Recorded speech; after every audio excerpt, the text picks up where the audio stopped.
जय श्रीराम जय शिवराय. मी संजय कृष्णली रामभक्त उपाध्याय. आम्ही सगळे छत्रपती शिवाजी महाराजांना आपला आदर्श मानतो. मेरे पिताजी इमरजेंसी के दौरान जेल में जाना चाहते. मी माझ्या बोरीवलीचा बांगलादेश होऊ देणार नाही. भारत कोई धर्मशाला नहीं कि कोई भी उठा और आकर बस गया. काफी यंग एज से आप श्री अटल बिहारी वाजपेयी जी के रैलीज अटेंड करते थे, तो वहाँ से आपको क्या इंस्पिरेशन मिला? राष्ट्र हित प्रथम, वैयक्तिक हित अंतिम, यही मेरी पार्टी ने सिखाया है. जिस मिडिल क्लास लोगों ने आपको जिताया, उनके लिए आपकी क्या विजन है?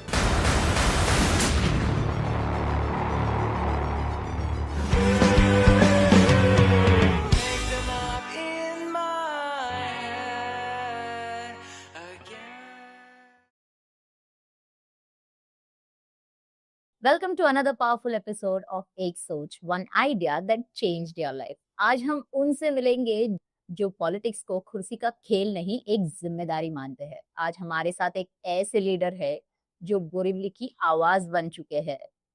ग्रास रूट से उठे, पब्लिक के बीच में काम किया और अब महाराष्ट्र लेजिस्लेटिव असेंबली बोरीवली को रिप्रेजेंट कर रहे हैं. तो हम बात कर रहे हैं एमएलए श्री संजय भाई उपाध्याय जी की. So let us all welcome him on एक सोच, one idea that changed your life. Welcome Sanjay ji. नमस्कार निराली जी. नमस्कार. So जैसे ये एक सोच, ये जो पॉडकास्ट है, ये पूरा पॉडकास्ट हम एक सोच के बारे में बात करते हैं, आपकी जर्नी के बारे में बात करते हैं. तो हमें जानना है आपकी जर्नी की शुरुआत कैसे हुई? मैं विले पार्ले में एक बहुत सामान्य परिवार में चौल में रहता था. मेरे पिताजी पार्ले ग्लूकोज सभी ने खाया होगा, उस कंपनी में काम करते थे. मेरी माता वो गृहिणी है. पिताजी राष्ट्रीय स्वयंसेवक संघ के स्वयंसेवक. मेरे घर के सामने ही संघ की शाखा लगती थी और इसलिए बाल्यकाल से ही मैं आरएसएस से जुड़ा और यहीं से मेरी सामाजिक जीवन की जर्नी शुरू होती. बचपन से ही पिताजी ने जो किताबों में इतिहास पढ़ाया जाता है, उस इतिहास से हटके भी भारत का इतिहास मुझको पढ़ाया, समझाया और उसका मेरे मन मस्तिष्क पर बहुत प्रभाव पड़ा. मेरे पिताजी इमरजेंसी के दौरान जेल में जाना चाहते थे, लेकिन पारिवारिक जिम्मेदारियों के चलते वो उस आंदोलन में जेल में नहीं गए. उनके मन में वो कसक थी और कहीं न कहीं मेरे माध्यम से मैं वो काम करूं, ऐसे उनके मन में अपेक्षा थी. और संघ का काम करते करते कब मैं पार्टी से जुड़ा, बहुत नैसर्गिक प्रक्रिया में ये सारी चीज़ें होती हैं. शुरुआत में भारतीय जनता पार्टी के चुनाव की पूरी धुरा ये संघ स्वयंसेवक संभालते थे, क्योंकि बहुत सीमित कार्यकर्ता हम लोग थे. मुझे याद है राम जेठमलानी जी के लोकसभा चुनाव में पिताजी टेबल पर चुनाव के बैठे थे और मैं छोटा बच्चा था. मैं भी मेटल का एक बिल्ला पाकर नाच रहा था. पहली बार मैंने पूरी बाजी वहीं पे चुनाव में खाई थी. फिर कॉलेज में जब गया तो धीरे धीरे पार्टी से जुड़ना हुआ. विश्व हिंदू परिषद, बजरंग दल की एक्टिविटी से जुड़ा. तब कॉलेज में इलेक्शन हुआ करते थे और मिठीबाई कॉलेज में कॉलेज इलेक्शन के समय मर्डर हुआ था, ONDC था और इसके लिए लोग चुनाव लड़ने से डर रहे थे. घर में भी भय का वातावरण रहता था. ऐसे मैंने यूआर का चुनाव लड़ने का फैसला किया और सभी जगह से मेरे दोस्तों ने भी कहा नहीं लड़ना चाहिए, मेरे परिवार ने भी कहा नहीं लड़ना चाहिए, लेकिन मैंने फैसला लिया था. और हम कॉलेज में बैठे और हमने तय किया कि टॉस उड़ाते हैं. अगर फैसला मेरे पक्ष में आया तो मेरी पूरी टीम मेरे लिए काम करेगी और नहीं आया तो वो जो बोलेंगे वो मैं करूँगा. टॉस उड़ा, मैं जीता और इस प्रकार से मेरी पॉलिटिकल जर्नी एक यूथ लीडर के नाते शुरू. सो जैसे जीतना आपको पहले से ही like you have always been very much dedicated और जीतना आपको ज्यादा पसंद है, like you are very confident और and you never give up, like अब गिव अप एटीट्यूड आपका नहीं है। और हमने जब आपका रिसर्च कर रहे थे हमने ये भी देखा you were the youngest, you were promoted as the youngest general secretary and that was the first time जहाँ पे बीजेपी में youngest general secretary सिलेक्ट हुए थे। तो उसके बारे में आपका क्या कहना है? मैंने जैसे मेरी पृष्ठभूमि के बारे में आपको बताया, तो एक कॉरपोरेशन का चुनाव हुआ 1992 में। उस चुनाव में मैं जिस बस्ती में रहता था वो शिवसेना का गढ़ हुआ करता था। डॉक्टर रमेश प्रभु वहाँ के कॉरपोरेटर थे, मुंबई के मेयर रहे, शिवसेना के बहुत कद्दावर नेता। उनकी वहाँ पर दहशत थी, लोग प्रेम भी करते थे उनको। और ऐसे में बीजेपी अलग लड़ रही थी। मेरी बस्ती में मैं अपने साथियों को लेकर कैंपेन कर रहा था। वो चुनाव हम बहुत कम वोटों से हारे और चुनाव हारने के बाद मराठी के बहुत बड़े कलाकार हैं विनय आपटे जी, उनके पिताजी हमारी शाखा के स्वयंसेवक थे। उनके निवास पर हम सब बैठ के मीमांसा कर रहे थे कि हम चुनाव क्यों हारे। तो मैंने सुझाव दिया कि केवल चुनाव के समय काम करेंगे तो हम कभी नहीं जीतेंगे, हमने पार्टी का काम सतत करना चाहिए। और तब मुझे युवा मोर्चा के वार्ड अध्यक्ष की जिम्मेदारी मिली। तब से जो मैंने काम करना शुरू किया, मैं बीजेपी के वार्ड के उपाध्यक्ष, महामंत्री और अध्यक्ष पद पर मैंने काम किया। मैंने एक असेंबली में फुल टाइमर करके काम किया। मुंबई की यूथ विंग का ऑर्गेनाइजिंग सेक्रेटरी करके काम किया। पूरे मुंबई में प्रवास किया, मुंबई का यूथ विंग का अध्यक्ष बना। मेरा कार्यकाल काफ़ी सफल रहा और फिर मुंबई के मंत्री, उपाध्यक्ष, मैंने हर स्टेप पर जाकर अपना प्रवास आगे बढ़ाया है। जो भी लिस्ट आती थी उस लिस्ट में मेरा नाम लास्ट होता था। मैं मुंबई का मंत्री बना तब 8 मंत्री बने थे, मेरा नाम 8वां था। अच्छा। मैं मुंबई का उपाध्यक्ष बना तो 12 उपाध्यक्ष बने थे, मेरा नाम 12वां था। लेकिन बाकी 11 वहीं रहे। मैं 8वें मंत्री से उपाध्यक्ष बना, 12वें उपाध्यक्ष से मुंबई का महामंत्री बना। और ऐसे में मैंने बहुत लंबे समय तक मुंबई को पार्टी का काम करने का प्रयास किया। और एक सामान्य घर से जो मैंने शुरुआत की थी, तो सामने वाला क्या बोलता है जिससे अपमानित महसूस होता है। मैंने ये मेरे प्रवास में कोशिश की कि मैं किसी को इस प्रकार से हर नहीं, मैं किसी के लिए खड़ा हूँ, किसी के लिए, किसी के दुख सुख में उसके पीछे मजबूती से खड़ा रहूं, तो मुझको उसको डांटने का भी अधिकार है। और तब अगर मैं इसको डांटता हूं तो मेरी डांट भी उसको प्यारी लगती है। और मुंबई में काम करते समय भले मैं सख्ती से काम करता हूं, लेकिन एक बहुत बड़ी टीम मेरे नज़दीक इसीलिए आती है कि मैं ईमानदारी से उनके लिए लड़ता हूं। उनके वैयक्तिक प्रवास में, राजनीतिक प्रवास में वो आगे बढ़ें इसकी चिंता करता हूँ। लेकिन ऐसा करते समय वो मेहनत करें ये भी चिंता करता हूँ। और इसके लिए जब मुंबई का महामंत्री बना, राजपुरोहित जी हमारे अध्यक्ष थे, तो उनका विश्वास था और उम्र में छोटा होने के बावजूद भी सारी जिम्मेदारियां मेरे पास वो देते थे। इस बात का मुझे अभिमान है।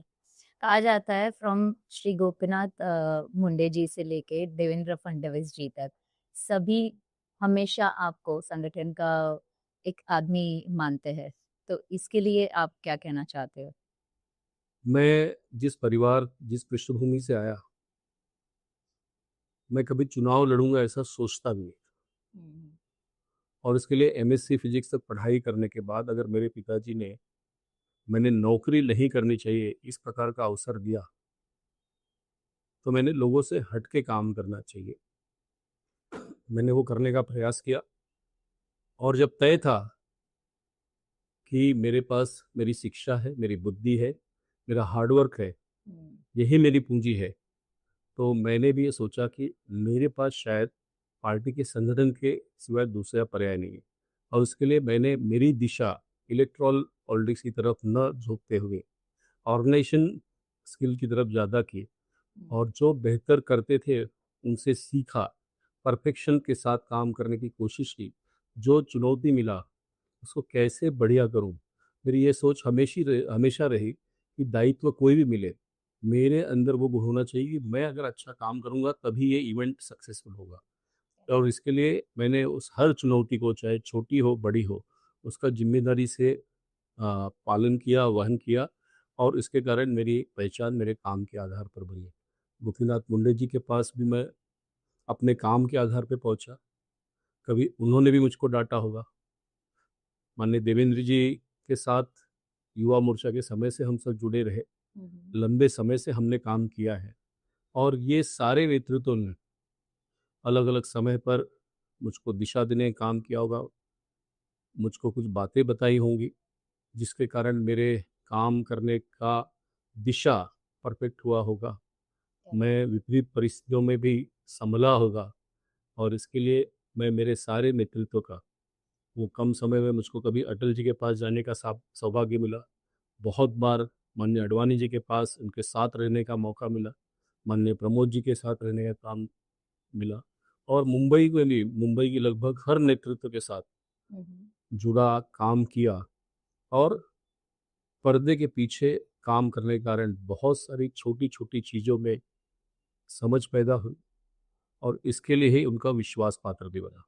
तो जैसे पॉलिटिक्स की बात करते हैं, कई काफी यंग एज से आप श्री अटल बिहारी वाजपेयी जी के रैलीज अटेंड करते थे, तो वहां से आपको क्या इंस्पिरेशन मिला?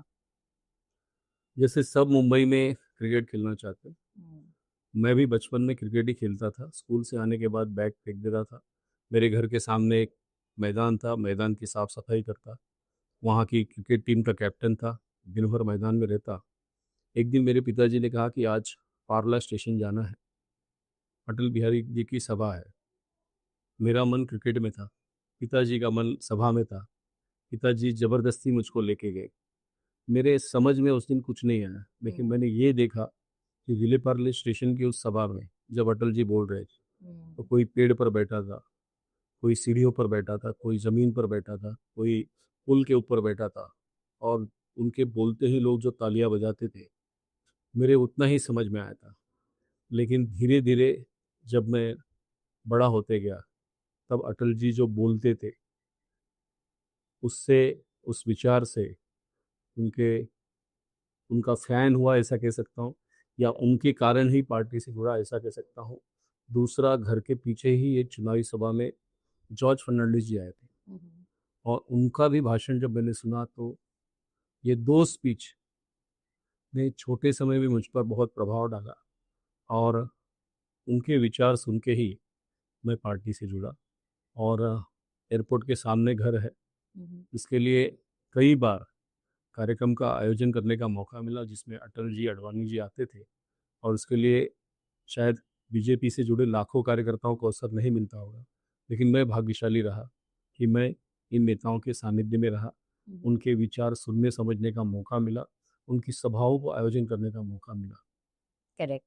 अगर हम कॉमन मैन पर्सपेक्टिव अगर बात करें, तो आज के डेट में भी लोग ये सोचते हैं पॉलिटिक्स में पढ़े लिखे लोग नहीं आते, whereas you are an MSc in physics.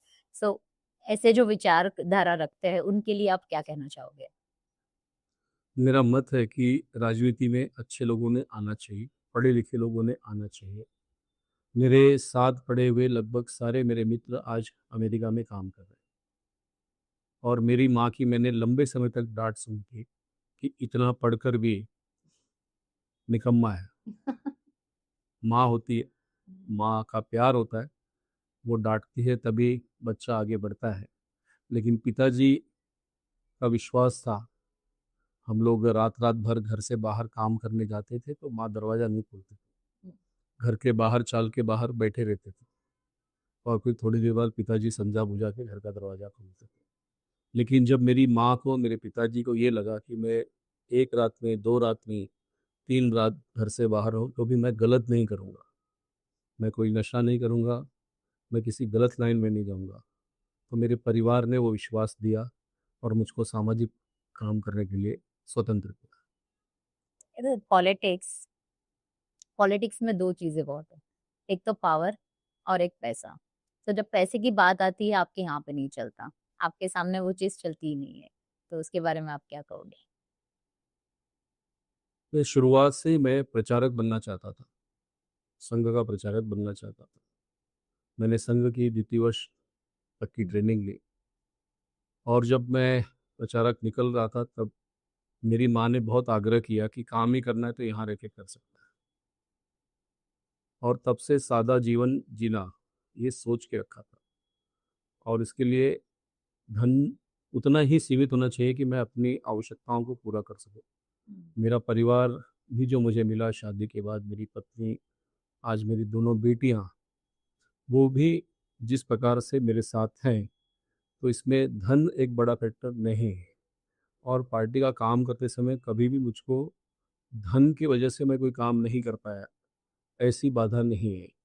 मैं दादर से पैदल घर पे आया हूँगा, मैंने बाइक पे मुंबई का प्रवास किया होगा, मैं मुंबई के हाजी अली, सायन, बांद्रा, अंधेरी, इन स्थानकों पे से खड़े होकर 10 रुपये 12 रुपये में टैक्सी लेकर कभी बोरीवली, कभी विले पार्ले, कभी साउथ बॉम्बे, कभी सायन से रात को घर आता था। लेकिन मैंने कभी किसी से कर्जा नहीं लिया। ये सारा प्रवास करते समय कभी होटलों में, बड़ी बड़ी पार्टियों में नहीं गया, लेकिन कार्यकर्ताओं के घर गया। वहाँ पर भोजन की व्यवस्था भी होती थी, वहाँ पर चाय नाश्ता भी मिलता था, और उसके लिए कई बार घर से निकलते समय बिना पैसे के निकलूं तो भी पूरा दिन सारी चीज़ें करने के बाद घर पर आता था और एक पैसे की भी आवश्यकता नहीं पड़ती थी। इस प्रकार का संबंध, इस प्रकार का व्यवहार मैंने मुंबई में स्थापित किया। और ऐसे करने वाले काफ़ी कम लोग रहते हैं जो पैसे को एक्सेप्ट नहीं करते हैं। जैसे कि अगर करंट एग्ज़ाम्पल की मैं बात करूँ, इल्लीगल हॉकर्स को हटाना। कभी भी लोगों ने यही सोचा पैसे दे देंगे, फिर से वापस आ जाएँगे, सब कुछ नॉर्मल बैक टू नॉर्मल हो जाएगा। लेकिन इस बार वैसा नहीं हुआ। क्योंकि वो लोग संजय उपाध्याय क्या है ये नहीं जानते। और आज से 22 वर्ष पूर्व विले पार्ले में भी जब दीनानाथ मंगेशकर हॉल में इसी प्रकार से बांद्रा से हॉकर्स आए और उनकी दादागिरी बढ़ गई, तब हमने एक मुहिम चलाई थी। मेरे ऊपर 200 से अधिक हॉकर्स ने हमला किया था, जानलेवा हमला किया था, ओह! बट तब भी मैं नहीं डरा था। और बोरीवली आने के बाद यहाँ की बहनों ने कहा था कि स्टेशन पर चलते समय डर लगता है, भय लगता है। मैंने उन्हें वचन दिया था कि दिन हो या रात, बोरीवली में बहन हो, बेटी हो, माँ हो, उसको सुरक्षा का भाव ही हमेशा लगना चाहिए। मैंने बोरीवली हो, महावीर नगर हो, इस हर जगह से उनकी दादागिरी ख़त्म करने का काम किया है। लोग बोरीवली स्टेशन अवॉइड करते थे, आज आप अपनी बड़ी से बड़ी गाड़ी में बैठकर बोरीवली स्टेशन पर से आगे दहीसर जा सकती है, दहीसर से कांदिवली आ सकती हैं। आपको कहीं पर भी वेट नहीं करना पड़ता, और इसकी प्रशंसा पूरे मुंबई ने की है। हाँ, मुझे प्रलोभन देने का कोशिश हुआ, मुझे धमकाने की कोशिश हुई, मुझ पर हमले करने की कोशिश हुई, मेरी पत्नी को डराया गया, ओह! लेकिन मैंने एक चीज़ का संकल्प लिया था, और वो ये था कि मैं अपना भी कोई आदमी अगर फेरी लगाता होगा तो उसके लिए फ़ोन नहीं करूँगा। ये हाँ माझा माणूस है, ये मेरा आदमी है, इसको आप छोड़ दो। क्योंकि जिस दिन मैं ऐसा करूँगा, ये मेरा आंदोलन ये कमज़ोर पड़ेगा। और उसके लिए कोई आया होगा तो मैंने कहा कि आप दुकान किराए पे ले लो, मैं आपको डिपॉज़िट में मदद कर सकता हूँ। आई गेस आपने ऐसा किया भी। और कई लोगों को आपने इंस्पायर्ड भी किया। मुझको अच्छा लगा जब महावीर नगर के एक्शन के बाद वो लोग मुझसे मिलने आए। तो ना, जब महावीर नगर में आप व्यवसाय करते हो, अब इतने वर्षों में भरपूर कमा चुके हो, तो जीवन भर रास्ते पर ही क्यों रहना, क्यों गालियाँ खाना? अच्छा होगा कोशिश करके, हिम्मत करके आप दुकान किराए पे ले लो, एक दिन आप उस दुकान के मालिक हो जाओगे। और 4 लोगों ने मिलकर एक स्पेस लिया दुकान में, अपना-अपना पोर्शन डिवाइड किया, और किसी थर्ड आदमी ने मुझको दुकान के उद्घाटन के लिए बुलाया। मैं सोच रहा था कोई सामाजिक कार्यकर्ता का कार्यालय का उद्घाटन, और जब महावीर नगर पर लोकेशन रुका, तो यहाँ पे मुझको क्या करना है? और मैंने देखा कि 4 लोग मेरे हाथ से ही, जिनके मैंने फुटपाथ के धंधे को हटाने का काम किया, उन्होंने मेरे हाथ से ही अपना इनॉग्रेशन। दुकान का उद्घाटन कराया। हमारी एक पदाधिकारी जो बोरीवली स्टेशन के सामने फेरी लगाती थी, भोजन बेचने का काम करती थी। आज वो सीसीआर के जो ट्रेनिंग सेंटर है उसकी कैंटीन उसको मिल गई और उसने प्रसाद ला के मेरा आशीर्वाद लिया। बोला, मैं जीवन भर सोच रही थी कि मेरा इतना अच्छा काम आपने रोक दिया, लेकिन आपने मेरा हौसला बढ़ाया। आज मैं इतनी बड़ी कैंटीन को संभाल रही हूँ, न वहाँ मुझको किराया देना पड़ रहा है, तो मुझको सम्मान से जीने की दिशा आपने दी है। तो ऐसे भी उदाहरण बोरीवली में हो रहे हैं।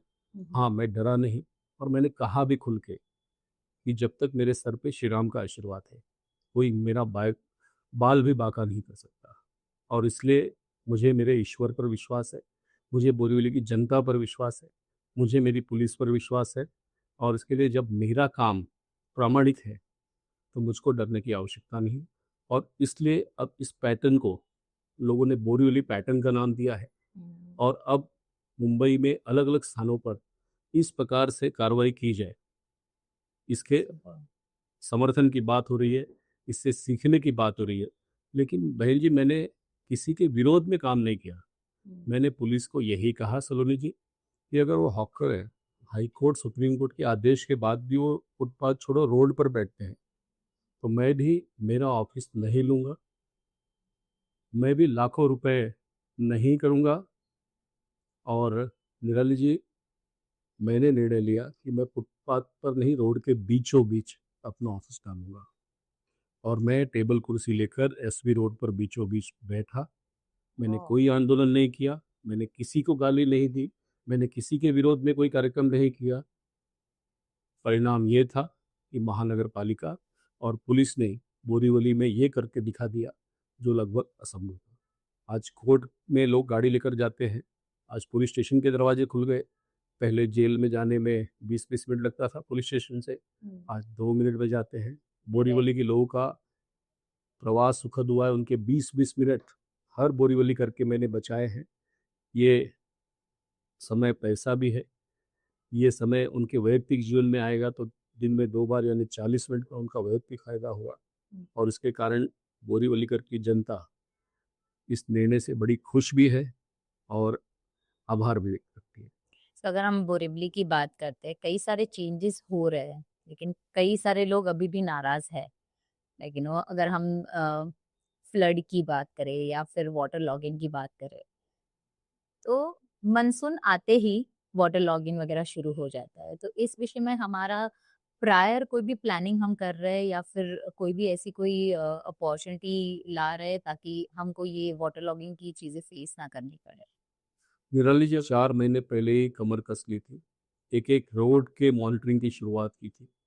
आज बोरीवली के 78 में से 50 रोड्स बनकर रेडी हो गए। वाह। ठीक है। और उसके बाद हमने कोशिश की कि ये नए रोड बनने के बाद स्टॉर्म वाटर ड्रेन हो, ड्रेनेज लाइन हो, इसमें कचरा नहीं रहे हो। सोसाइटियों का अगर लेवल अप एंड डाउन हुआ हो तो उसमें बराबर पाइप लगा के वो पानी बाहर निकले, इसकी चिंता की है। अब इन सारे रोड के हम उद्घाटन करने वाले हैं और उसके लिए जब मानसून में बाकी लोग रो रहे हैं तो मैं कह सकता हूँ कि मैं हंस रहा हूँ और मेरी बोरीवली की जनता हंस रही है, क्योंकि मैंने पहले पसीना बहाया करेक्ट। और इसके कारण बोरीवली के लिए अच्छा दिन है। और सेकेंड फेज में बोरीवली में 128 रोड सीसी रोड होंगे। अब सेकेंड फेज में वो सारे रोड मानसून के बाद हम लेंगे और अगले साल के बाद अगले 20 वर्षों के लिए कम से कम बोरीवली के सड़क ये गड्ढा मुक्त होंगे। बोरीवली के लोगों को सड़क की समस्या का सामना नहीं करना पड़ेगा, केवल सफाई करना है, झाड़ू मारना है और फुटपाथ ठीक से हो, उस पर ठीक से मार्किंग हो, कलरिंग हो, इसकी चिंता मुझको करनी है। मुझको लगता है कि ये प्रिकॉशन मैंने पहले लिया, इसके लिए बोरीवली में ईश्वर के आशीर्वाद से समस्या नहीं है। एंड आई एम श्योर अगर यही पैटर्न सारे लोकेलिटी के एमएलए यूज करे तो I am sure people will not complain, they will not keep complaining and they'll come out of that as well. जी, मैं बिल्कुल चाहता हूँ कि पूरे मुंबई के रास्ते अच्छे हों, क्योंकि मैं केवल बोरीवली का नहीं पूरे महाराष्ट्र को रिप्रेजेंट करता हूँ। मुंबई हम सबकी जान है और उसके लिए अगर मुंबई के रास्ते बेहतर होंगे तो हमारे मुख्यमंत्री देवेंद्र फडणवीस जी, हमारे प्रधानमंत्री नरेंद्र मोदी जी, इनका जो सपना है कि मुंबई को एक आर्थिक महासत्ता बनाना है, मुझको लगता है बेहतर इंफ्रास्ट्रक्चर, फिर वो कोस्टल रोड हो, वो अंडरग्राउंड मेट्रो हो, वो टनल्स हो, वो अच्छे रोड हो, ये मुंबई को एक विश्व स्तर का शहर बनाने के लिए प्रेरित कर रहा है। और मुझे पूरा विश्वास है कि लोग बोरीवली पैटर्न को फॉलो करेंगे भी। दूसरा, एक सामाजिक सुरक्षा का भी भाव रास्ते पर होना आवश्यक है। निराली जी, मैं देख रहा था कि बहुत सारे वाइन शॉप के बाहर हम्म। लोग फुटपाथ पर शराब पी रहे थे। हम रास्ते बना दें और उसका इस प्रकार से दुरुपयोग हो, यह भी बर्दाश्त नहीं था। हमने बोरीवली के वाइन शॉप के बाहर शराब पीने पर पूर्ण पाबंदी लगाई है। अब थोड़ी सी चुनौती बाकी है कि जो गार्डन्स में और कुछ रोड्स पर अंधेरे का फायदा लगाकर कुछ लोग शराब पीते हैं। कोई शराब पिए, इससे मेरा कोई आक्षेप नहीं है, लेकिन वहाँ अगर वह सार्वजनिक स्थल है तो वहाँ से कोई सामान्य महिला कैसे जा सकती है, कोई बेटी कैसे जा सकती है।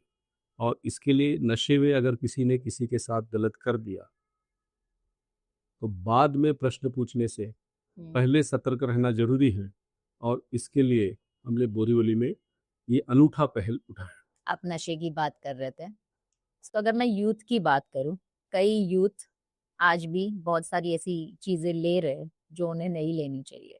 सो कई बार बोरीवली के बहुत ही अंदर कोनों में जा जाके भी वो लोग कर रहे हैं। यहाँ पे महावीर नगर में भी हो रहा है। तो इसके लिए हम क्या कर रहे हैं? आप खुलकर शायद नहीं बोल रही है, लेकिन मुंबई में या देश भर में ड्रग्स की उपलब्धता हम्म। ये सचमुच में गंभीर समस्या है। अमीरों से लेकर गरीबों तक हर प्रकार का ड्रग अवेलेबल है और सहजता से अवेलेबल है। और हमारी युवा पीढ़ी इस नशे की लत में अपनी जवानी बर्बाद कर रही है। और ये लत इतना बुरा है कि नशा करने के बाद उनको मारो, उनको पीटो, उन पर कोई प्रभाव नहीं पड़ता। और जब नशे की तलब लगती है तब फिर पैसा लेने के लिए वो चोरी भी कर सकते हैं, वो हत्या भी कर सकते हैं। आप देखेंगे कि दहिसर में पिछले महीने 3 मर्डर हुए, उसका संबंध ड्रग्स से था। बोरीवली ईस्ट में, वो दहिसर से जुड़ा हुआ भाग है, वहाँ पर एक लड़के ने सुसाइड की, वो भी ड्रग्स से जुड़ा हुआ मामला है। जोगेश्वरी में एक महिला ने ड्रग्स के चक्कर में अपनी 2.5 साल की बच्ची से बलात्कार करने के लिए अपने प्रेमी को अवसर दिया, यह भी ड्रग्स से जुड़ा हुआ मामला था।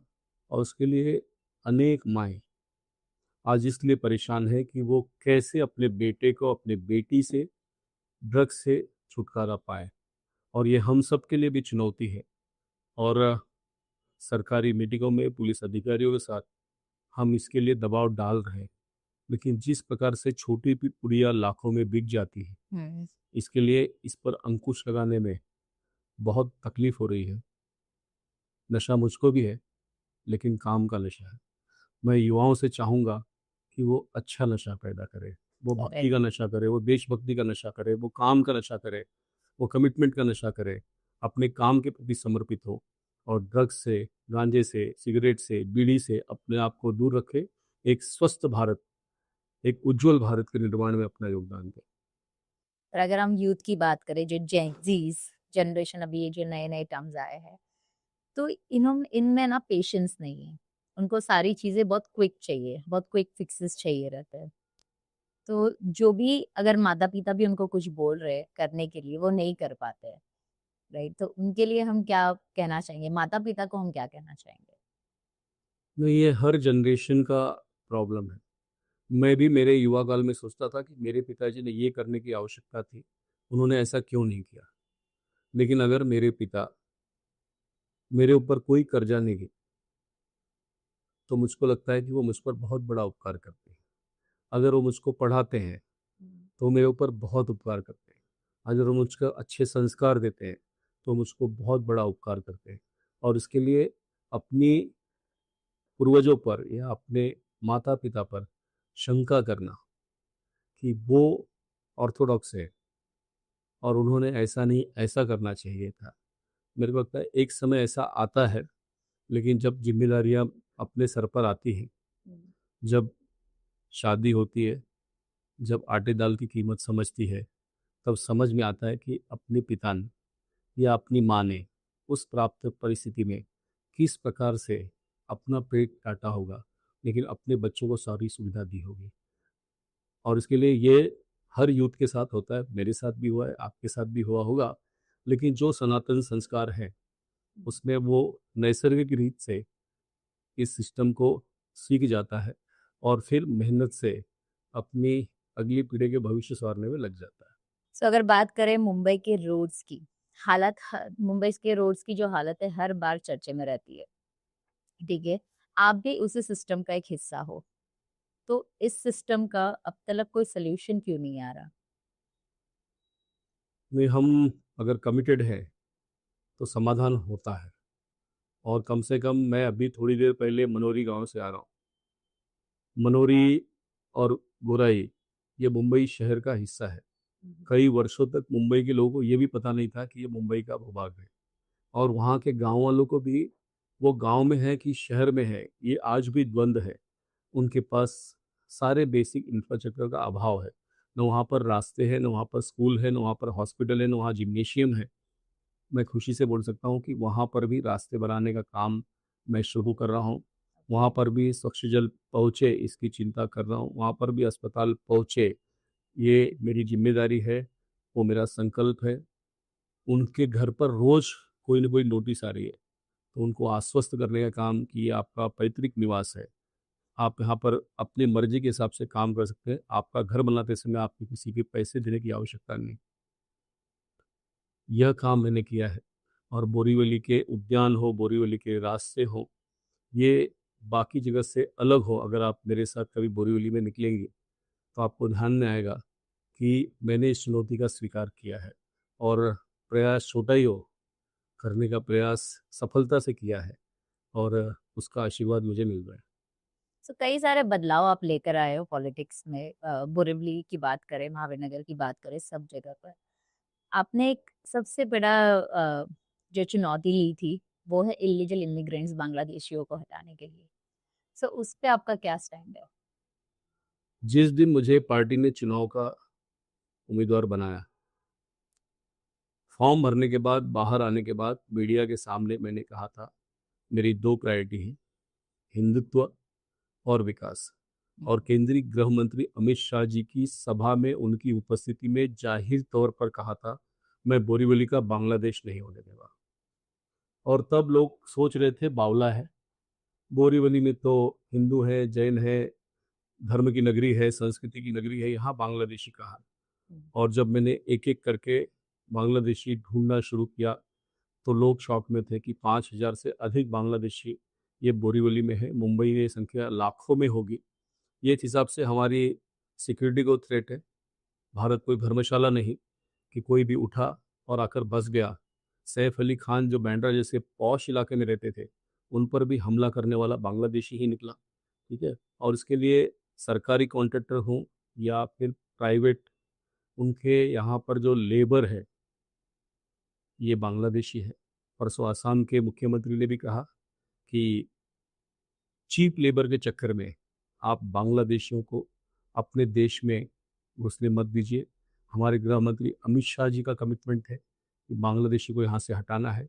हमारे प्रधानमंत्री नरेंद्र मोदी जी का भी कमिटमेंट है कि ये घुसपैठ बंद होनी चाहिए। और इसके लिए आप वर्तमान पत्र पढ़ेंगे तो रोज आ रहा है कि आज 2,000 बांग्लादेशी भेजे गए, आज 50 बांग्लादेशी भेजे गए, आज इतने बांग्लादेशी पकड़े गए। और उसके लिए जो मुद्दा मैंने उठाया था वो सही है, और इसके लिए मैं अपने बात पर अडिग हूँ कि मैं बोरीवली का बांग्लादेश नहीं होने दूंगा, यानी नहीं होने दूंगा। तो इसके ऐसे कोई भी चीज हम करते हैं उसके प्रोज और कॉन्स दोनों भी रहते हैं। तो ये चीज जब आपने किया, ये कोई भी नहीं कर पाता है और ना किसी ने किया है अब तक। You were the first one to bring this up. So इसके थ्रेड्स भी हुए होंगे आपके साथ, तो उसको आपने कैसे फेस किया? मुझको नहीं लगता कि किसी ने भी मुझको बांग्लादेशी या रोहिंग्या के इशू पर धमकाने की कोशिश की। उल्टे इस पर मुझको जन समर्थन मिला है। और सरकारी अधिकारियों ने भी, जब मैंने उनसे इस बात की मार्मिक अपील की तो मेरी बात से सहमत हुए। आज पुलिस हो, महानगर पालिका हो, सब इस मिशन में जुड़े हैं कि बांग्लादेशी को यहाँ से हटाना है। निश्चित ही एक बड़े जनमानस का मत परिवर्तन की आवश्यकता है और बोगस डॉक्यूमेंट ये लोग बना लेते हैं, दिखने में लगभग हमारे जैसे होते हैं और उसके लिए आइडेंटिफाई करना भी एक चैलेंज होता है, डॉक्यूमेंट्स को वेरीफाई करना भी एक चैलेंज होता है।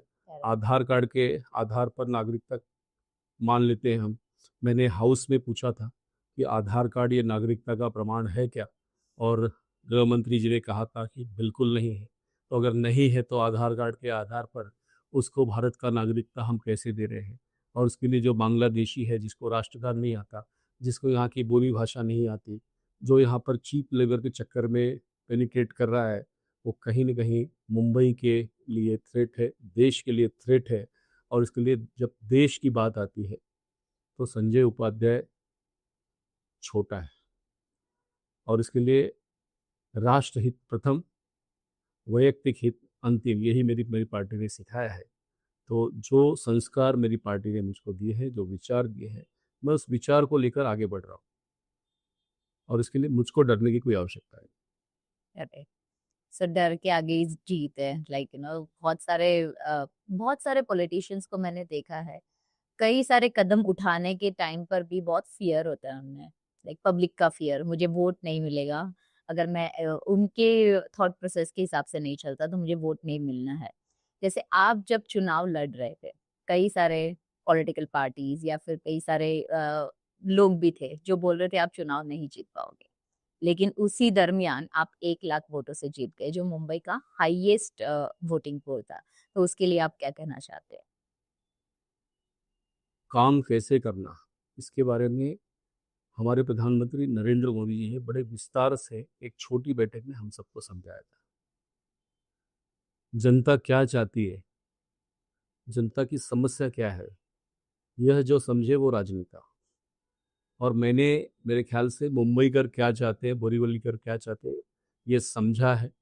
और उसके लिए अगर मैं कभी डंपर की बात करता हूँ तो लोग मेरी बात से सहमत होते हैं कि कोई तो हिम्मत करके ये हाईवे के ऊपर जो डंपर वालों की दहशत है, दादागिरी है, उस पर बोल रहा है।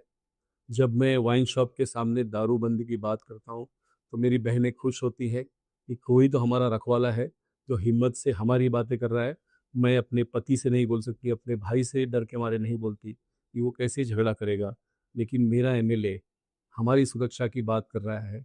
जब मैं हॉकर्स को हटाने की बात करता हूँ तो संपूर्ण बोरीवली कर ही नहीं, देश भर से जो शुभ आशीर्वाद आते हैं, जो प्रतिक्रियाएं आती हैं, या जब मैं बस्ती में जाता हूँ, रोड पर चलता हूँ, तो जो मेरी माताएं बहनें मुस्कुराकर मुझे आशीर्वाद देती हैं, मुझको लगता है कि मेरा स्थान मैंने उनके दिल में बनाया है। उनके मन में क्या है, उनके दिल में क्या है, ये मैंने समझा है। मुझको मेरे पार्टी के नेता मोदी जी ने यही सिखाया है और इसके लिए काम के प्रति विश्वास था। भले किसी को लग रहा होगा, शायद व्यक्तिगत दोष के कारण लग रहा होगा, ये नहीं जीते, लेकिन बोरीवली की जनता, जिसने 1978 से रामभाऊ नाईक, हेमेंद्र मेहता, गोपाल शेट्टी, विनोद तावड़े, सुनील राणे को भारी बहुमत से चुना, और जब परीक्षा की घड़ी आई थी तब उसने जो भारतीय जनता पार्टी का बोध वाक्य है, जो हम कहते हैं कि nation first, party second, self last, Borivali के लोगों ने हमेशा देश हित को प्रथम माना है। उनके मन में मोदी है, उनके दिल में मोदी है, उनके दिल में भी भाजपा है, कमल है। और जब ऐसी परीक्षा की बात आई थी तो उन्होंने व्यक्ति से दल को, दल से राष्ट्र को हमेशा बड़ा माना था और निर्णय पार्टी के पक्ष में लिया था। वो बोरीवली की जनता एक सामान्य कार्यकर्ता को कैसे हरा सकती थी? मेरे से खुद से कमिटमेंट था कि अगर मैं 1 लाख से कम वोटों से जीता तो ये मेरी वैयक्तिक हार होगी। ईश्वर का आशीर्वाद रहा, पार्टी के प्रति, पार्टी के नेतृत्व के प्रति बोरीवली की जनता का अटूट प्रेम, अटूट विश्वास था। मुझे 1,40,000 वोट मिले, 1,257 वोटों की लीड मिली, मुंबई की सबसे बड़ी लीड मिली। और ये केवल और केवल भाजपा ने संभव है कि एक सामान्य कार्यकर्ता को महाराष्ट्र की सबसे प्रतिष्ठित सीट को देती है। और ये मेरे वैयक्तिक जीवन का सबसे सर्वोच्च सर्टिफिकेट कह सकता हूँ मैं था कि पार्टी ने मुझे ये विश्वास लायक समझा कि मुझे बोरीवली का टिकट दिया। तो हम राजनीति की बात कर रहे थे, तो राजनीति में हमेशा जो सच बोलता है उसको हमेशा साइडलाइन किया जाता है या फिर पार्टी ही उसको तोड़ देता है। आप किस तरह बच गए? नहीं, जो सच बोलता है, जो गलत नहीं करता, उसकी गलती निकालेंगे कहाँ से? उसका मार्ग कठिन हो सकता है, उसका मार्ग लंबा हो सकता है, लेकिन मंजिल तो मिली ही है। और मेरे रूप में आप ये देख सकते हैं, अगर आप अपने काम के प्रति कमिटेड होंगे। मैंने हमेशा से अपने पुरुषार्थ के आधार पर दिए हुए दायित्व को चुनौती समझकर उसको सफल करने को ही अपना काम माना था। सारे ज्योतिष कभी भी भविष्यवाणी करते समय मैं जनप्रतिनिधि बनूंगा ये नहीं बोलते थे, लेकिन मेरा विश्वास भाग्य में था और भाग्य और कर्म ने ही मुझको यहाँ तक लाया है। और इसके लिए आज भी मैं अपने काम के प्रति समर्पित हूँ और जैसे चुनाव के पहले था ऐसे ही चुनाव के बाद भी हूँ। उतनी सहजता से आज भी लोगों से मिलता हूँ। मैंने आज भी कोई पीए नहीं रखा। मैं सारे लोगों के कॉल अटेंड करता हूँ। व्हाट्सएप पर आया हुआ एक संदेश उसको भी रिप्लाई करने की कोशिश करता हूँ। जब लोग फ़ोन करते हैं और मैं कहता हूँ हाँ मैं संजय उपाध्याय बोल रहा हूँ, तो कई सारे लोग ये कहते हैं कि हमारा एमएलए हमारा फ़ोन उठाता है, हमारा काम नहीं हुआ तो भी चलेगा, हम इसी में खुश हैं। करेक्ट। ये आपने बहुत बड़ी बात की। लोगों के दिमाग में एक ही चीज है कि एमएलए अप्रोचेबल नहीं होते। लाइक एमएलए बन गए फिर वो वीआईपी बन जाते, पब्लिक इजीली उनको अप्रोच नहीं कर पाता। तो अगर आप अप्रोचेबल हो तो लोग आपको किस तरीके से अप्रोच कर पाएंगे? ये विश्वास मैंने बोरीवली के लोगों का जीता है और इसके पहले भी काम करते समय सामान्य कार्यकर्ताओं के सुख दुख की मैंने चिंता की है। और जब लोगों ने देखा कि हम कोई सूचना करते हैं, हम कोई तकरार करते हैं, 24 घंटे में उस पर कार्रवाई होती है, रिजल्ट दिखता है, तो जब आप रिजल्ट देते हो तो लोगों का आना बढ़ता है। मेरे कार्यालय में आने के बाद एक व्यक्ति ने मुझे कहा कि आपकी प्रतिष्ठा के आधार पर आपका कार्यालय छोटा है। मैंने उनको उत्तर दिया, मंदिर छोटा हो तो भी उसमें भक्तों की संख्या बड़ी होनी चाहिए। और मेरा कार्यालय जरूर छोटा है, लेकिन जनता जनार्दन जिनको हम ईश्वर रूपी मानते हैं, अगर वो मेरे कार्यालय में आ रहे हैं तो मुझको लगता है कि जो पार्टी ने मुझको जिम्मेदारी दी है, कहीं न कहीं मैं उस पर एक सार्थक प्रयास कर रहा हूँ। करेक्ट। सो जैसे कहते हैं जिस मिडिल क्लास लोगों ने आपको जिताया, उनके लिए आपकी क्या विजन है? कई बार जनप्रतिनिधियों पे आरोप लगता है कि वो अमीरों की ज़्यादा सुनते हैं, बिल्डर के करीब हो जाते हैं। बोरीवली में आने के बाद मैंने देखा कि बहुत सारे लोग परेशान इसलिए है कि उनकी बिल्डिंग आधे पे लटकी है, उनको किराया नहीं मिल रहा है। पैसा देने के बाद भी 10-10 सालों तक उनके फ्लैट नहीं मिल रहे हैं।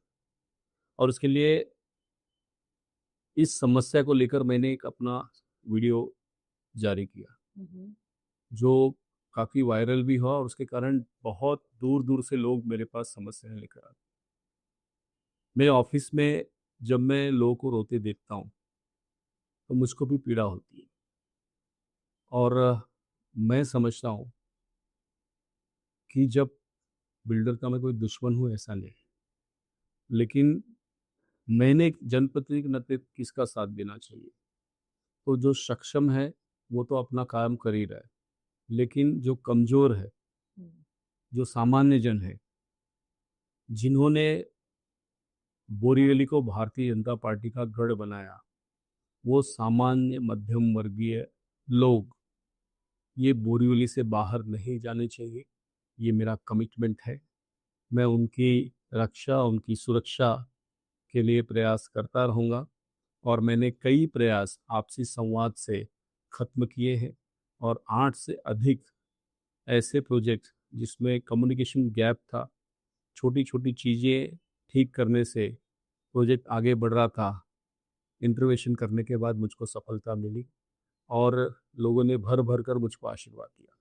यही मेरी पूंजी है, यही मेरी ताकत है और इसीलिए मैं कहता हूँ कि मैं उन सामान्य जनों के लिए लड़ूं यही मेरे पार्टी के नेता नरेंद्र मोदी जी ने, देवेंद्र जी ने मुझको सिखाया है और इसके लिए मैं अपने विचार पर, अपने विश्वास पर अडिग रहूँगा और उनके लिए लड़ता रहूँगा।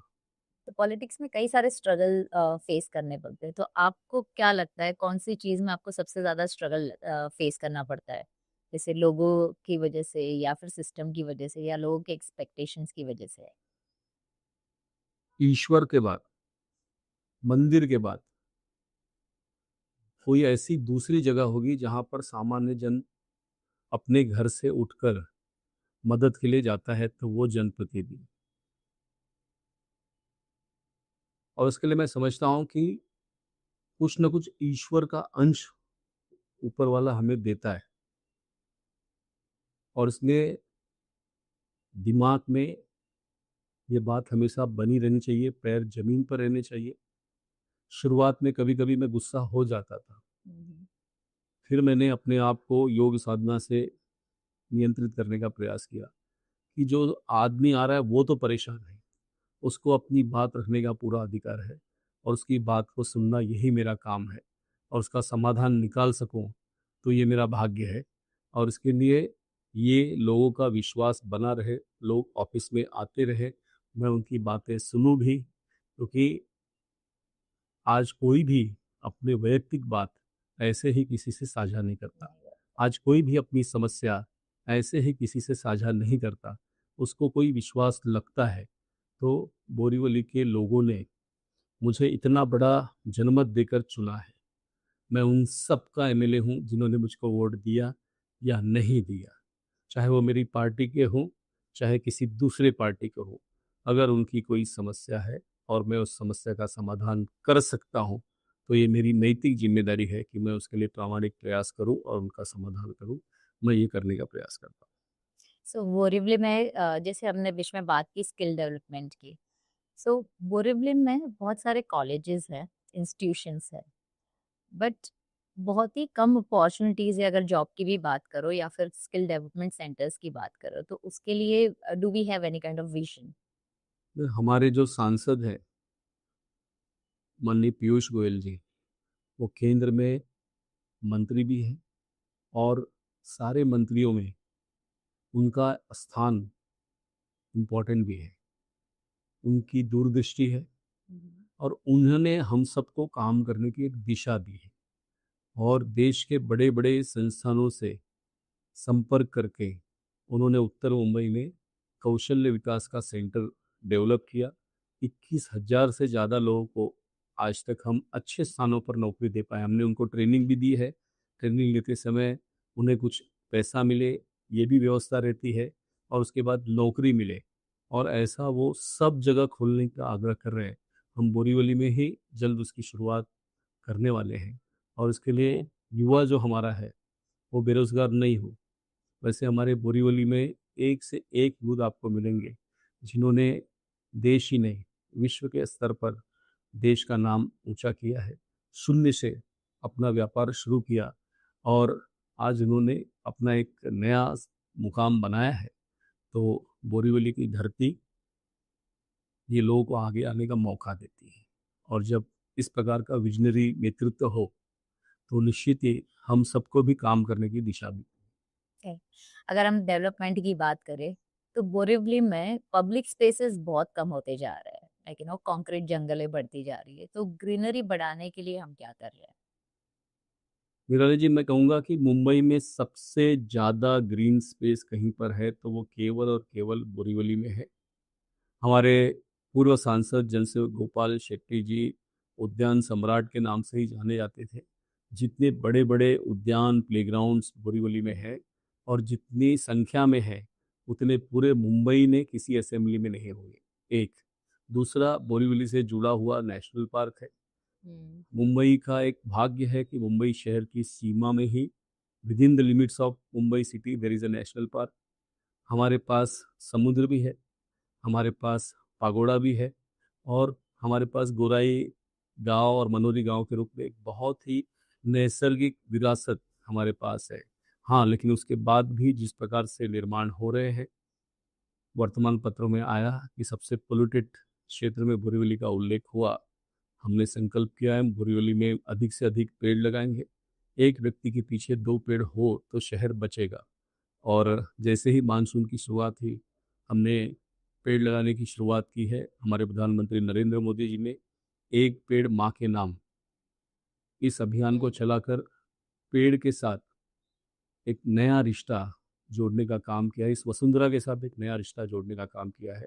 उसको अपने माँ का नाम देकर उन्होंने एक अपनत्व, एक ममत्व देने का काम किया है, ताकि वो पेड़ केवल लगाए नहीं, तो पेड़ का संवर्धन हो, संरक्षण हो, वो हरित हो, बड़ा हो, इसकी भी चिंता हम करें। तो हम सब मिलकर बोरीवली का वो वैभव जिसके लिए वो जाना जाता था, वो ग्रीन बेल्ट बनाने की जिम्मेदारी हम सबकी है, केवल महानगर पालिका के लिए। इसलिए हम यूथ को आगे ले रहे हैं, हम सोशल वर्कर्स को इन्वॉल्व कर रहे हैं और बोरीवली में पेड़ों की संख्या बढ़े, इसकी चिंता कर रहे हैं। आज के डेट में भी अगर आप देखोगे तो महिलाएं बहुत कम संख्या में महिलाएं आगे आ रही है, यंग महिलाएं आगे आ रही है। वो इसीलिए नहीं आ पा रही है क्योंकि उनके माता पिता को एक डर है कि पॉलिटिक्स में आपको नहीं जाना चाहिए, राइट? तो वो माता पिता को हम क्या कहना चाहेंगे? सार्वजनिक जो जीवन होता है उसमें अपनी बेटी को भेजना या अपनी पत्नी को भेजना, ये हमेशा उस परिवार के लिए एक बहुत महत्वपूर्ण फैसला होता है। और यह फैसला लेते समय उसके मन में उसकी सुरक्षा का भाव ये बहुत बड़ा होता है। और उसके लिए मेरा तो मानना है कि पॉलिटिक्स में अच्छे लोगों को आना चाहिए, पॉलिटिक्स में पढ़े लिखे लोगों को आना चाहिए। और ऐसा भी नहीं है कि पढ़े लिखे लोग ही अच्छे होते हैं। अच्छे लोग, कम पढ़े लिखे लोग भी होते हैं, अनपढ़ लोग भी होते हैं, उन सबका पॉलिटिक्स में आना जरूरी है। और जब वातावरण अच्छा होगा, तो जब हम कॉरपोरेशन में 50% महिलाओं को आरक्षण दे रहे हैं, अब जल्द ही फैसला आने वाला है कि हम विधानसभा में और लोकसभा में भी महिलाओं को आरक्षण देंगे। तो किसी की पत्नी, चूंकि उसका पति बहुत लंबे समय से वहाँ नगर सेवक था या एमएलए था या एमपी था और उसके पास पैसा है, ताकत है, तो उसे अवसर दिया जाए। इसके बदले एक ऐसी लड़की जिसके अंदर प्रतिभा है, जो लड़ सकती है, जो बोल सकती है, जो आगे समाज की समस्याओं को लेकर जा सकती है, मुझको लगता है वो आएगा तो देश का लोकतंत्र और मजबूत होगा। मुझको लगता है कि भारत में वो ताकत है। हमने एक पहल की है कि देश की राजनीति में महिलाएं आगे आएं। और उसके लिए मैं जब मेरी पार्टी में देखता हूँ, तो मुंबई में मैं जयंतीबेन मेहता को देखता था, मैं सुषमा स्वराज जी को देखता हूँ। और ऐसे उदाहरण जो बड़ी शालीनता से काम भी करते थे और साथ ही साथ अपनी प्रतिमा को लेकर भी उन्होंने देश के लोगों में ही नहीं, दुनिया के लोगों के बीच में भी जो अपना स्थान बनाया है। महिलाओं ने, युवतियों ने ऐसे आदर्श लेने की आवश्यकता है और इसको लेकर आना चाहिए, ऐसा मेरा मत है। अगर मैं युवाओं की बात करूं तो युवाओं को टिकट कब मिलेगा? भारतीय जनता पार्टी के निर्णय प्रक्रिया को आप देखेंगे तो हमेशा से पार्टी 25%, 30% लोगों के, वर्तमान लोगों के टिकट को बदलती है, नए लोगों को, चेहरे को मौका देती है। ये इसलिए करती है कि ताकि पार्टी में नया नेतृत्व हमेशा आता रहे। संगठन की प्रक्रिया में भी हमने हमारे जो मंडल के अध्यक्ष बनाए हैं, वार्ड के अध्यक्ष बनाए हैं, इनकी उम्र भी 35 से 45 वर्ष की हो, ये हमने कंडीशन रखी है, ताकि जो कांग्रेस की दुर्गति हुई, जो कम्युनिस्ट की दुर्गति हुई, वो भारतीय जनता पार्टी की नहीं हो। इसमें नया नेतृत्व हमेशा आता रहे। और इसके लिए हमारे प्रधानमंत्री नरेंद्र मोदी जी, हमारे गृह मंत्री अमित शाह जी, हमारे राष्ट्रीय अध्यक्ष नड्डा जी, हमारे महाराष्ट्र का जो नेतृत्व है, माननीय देवेंद्र जी हो, माननीय चंद्रशेखर बावनकुले जी हो, हमारे मुंबई के अध्यक्ष आशीष शेलार जी हैं, इन सब ने इस निर्णय को बड़ी कठोरता से न केवल इम्प्लीमेंट किया, बल्कि आपको जान के खुशी होगी कि मुंबई में हमने 1/3 से अधिक महिलाओं को अध्यक्ष बनाया है। ऐसा करने वाली भारतीय जनता पार्टी एकमेव पार्टी है जिसने हिम्मत से सामान्य महिलाओं को वार्ड का अध्यक्ष बनाया है, मंडल का अध्यक्ष बनाया है, और दक्षिण मुंबई जैसे महत्वपूर्ण जिले का अध्यक्ष भी एक महिला को दिया है। करेक्ट।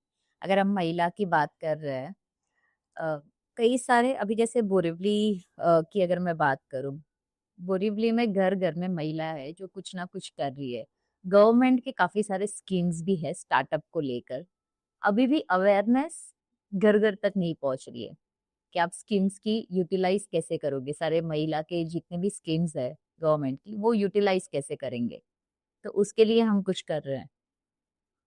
हमारी मुंबई शहर का एक स्वभाव रहा है, मुंबईकर खुददार है, वो अपनी रोजी रोटी की चिंता अपने पुरुषार्थ से करता है, वो सरकार के ऊपर बहुत कम डिपेंड रहना चाहता है। Yeah. और इसके लिए मुंबई का यूथ हो, वो व्यापार की सोचता है, वो नौकरी की सोचता है, और सरकारी नौकरी की चिंता या सरकारी सब्सिडी की चिंता या सरकारी स्कीम में जाने की चिंता या सरकारी अस्पताल में जाने की चिंता, ये मेरा सामान्य मुंबईकर नहीं करता। और इसके कारण कई बार वो इन योजनाओं से वंचित भी रहता है। लेकिन मोदी जी ने बहुत सारी योजनाएं ऐसी लाई हैं जो जिसका फ़ायदा सामान्य जन ले रहे हैं। वो चाहे सबको राशन देने की बात हो, तो जिनको समस्या है, देश के 80 करोड़ होंगे लेकिन मुंबई के भी लाखों लोग आज पिछले 4 साल से मोदी जी की इस योजना का फ़ायदा ले रहे हैं।